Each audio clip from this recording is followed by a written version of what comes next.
আসসালামু আলাইকুম, welcome to my channel. সবাইকে স্বাগত জানাচ্ছি আমার টেস্টি কিচেনে। আজকে আমি খুবই সহজ একটা সবজির রেসিপি নিয়ে হাজির হলাম। রেসিপিটা তৈরি করতে সহজ হলেও খেতে যেমন সুস্বাদু তেমনি পুষ্টিগুণে ভরপুর। তাহলে চলুন দেখে নেই আমাদের কি কি লাগবে।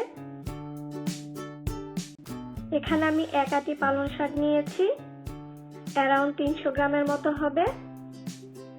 শাকটাকে খুব ভালোভাবে ধুয়ে নিয়েছি, 2-3 বার পানি বদলিয়ে তারপর ধুয়ে নিয়েছি যাতে এতে কোনো ময়লা না থাকে। তারপর খুব ভালোভাবে পানি ঝরিয়ে নিয়েছি, ঝরিয়ে নিয়ে একটু বড় বড় করে কেটে নিয়েছি। আরও নিয়েছি আলু, অ্যারাউন্ড 150 গ্রামের মতো হবে। আলুটা খোসা ছাড়িয়ে ছোট ছোট কিউব করে কেটে পানিতে ভিজিয়ে রেখেছি যাতে কালো না হয়ে যায়। সেই সাথে নিয়েছি 1/3 কাপ পেঁয়াজ, কুচি করে কেটে নিয়েছি। 3টা কাঁচামরিচ, মাঝখান থেকে কেটে নিয়েছি।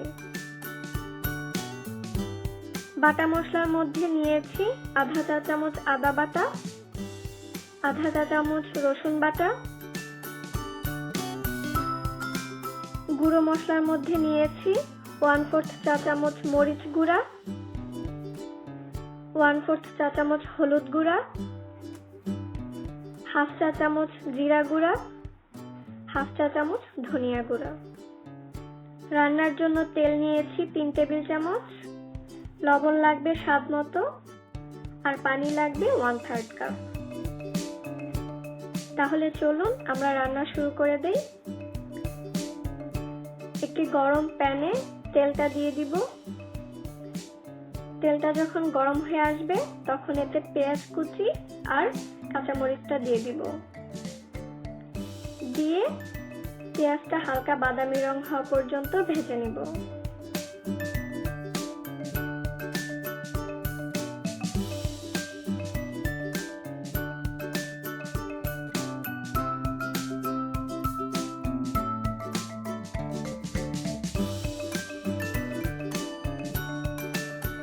এরপর চুলার আঁচটা কমিয়ে দিয়ে একে একে বাটা মশলা, গুঁড়ো মশলা আর সামান্য একটু লবণ দিয়ে দিব। দিয়ে 1 মিনিটের মতো ভেজে নিব। চুলার আঁচটা লোতে রেখে মশলাটা ভাজতে হবে, না হলে মশলাটা পুড়ে যাবে। আর আপনারা যদি ঝাল কম পছন্দ করেন তাহলে মরিচ গুঁড়াটা বাদও দিতে পারেন।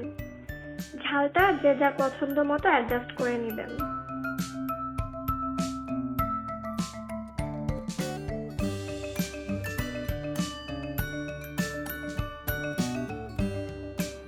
মশলাটা ভাজা হয়ে গেলে পানিটা ফেলে দিয়ে কেটে রাখা আলুগুলো দিয়ে দিব।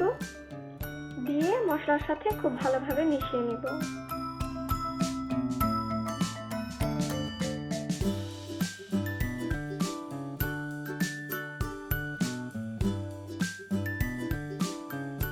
পানি দিয়ে দিব। পানিটা দিয়ে একটু নেড়ে 5 থেকে 7 মিনিটের জন্য ঢেকে দিব। অল্প আঁচে রান্না করব। আলুটা যখন অলমোস্ট হয়ে যাবে তখন আমরা শাকটা দিয়ে দিব। আপনারা যদি দেখেন যে এই সময়ের মধ্যে আলুটা বেশি কাঁচা রয়ে গেছে তাহলে আরেকটু রান্না করে নেবেন, অথবা চাইলে আলাদা করে সিদ্ধ করে নিয়ে তারপরও তরকারিতে দিতে পারেন। মাঝখানে 2-1 বার নেড়ে দিব, না হলে তলায় পোড়া লেগে যেতে পারে।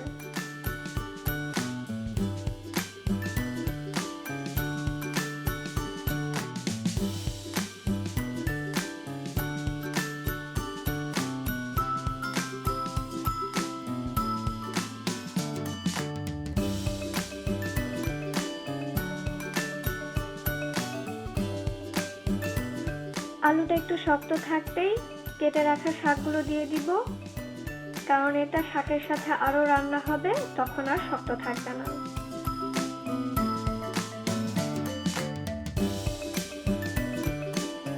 শাকগুলো দিয়ে আলুর সাথে খুব ভালোভাবে নেড়ে মিশিয়ে নিব। আপনারা যদি সবগুলো শাক একত্রে দিতে না পারেন তাহলে অল্প অল্প করে দিয়ে মিশিয়ে নেবেন।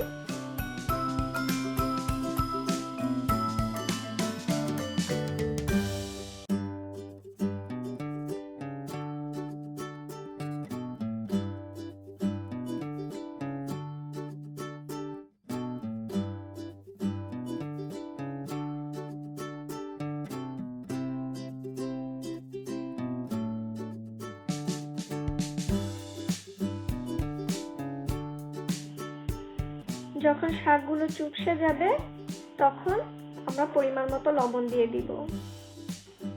আমি প্রথমে লবণটা দেইনি, কারণ কাঁচা অবস্থায় শাকগুলো অনেক বেশি দেখা যায়, কিন্তু আগুনে দেওয়ার পরে এগুলো চুপসে যে অনেক অল্প হয়ে যায়।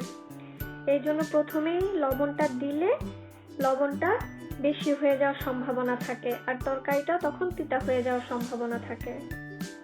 শাক থেকে যে পানিটা বের হয়েছে সেটা শুকিয়ে না যাওয়া পর্যন্ত রান্না করব।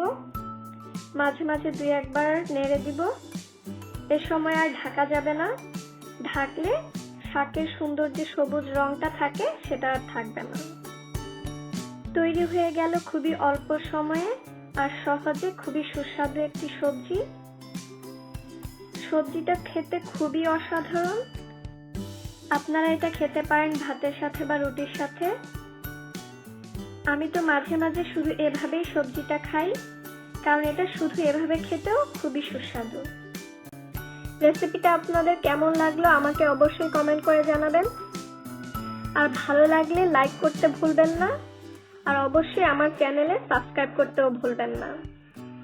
সবাই সুস্থ থাকবেন, ভালো থাকবেন। আল্লাহ হাফেজ।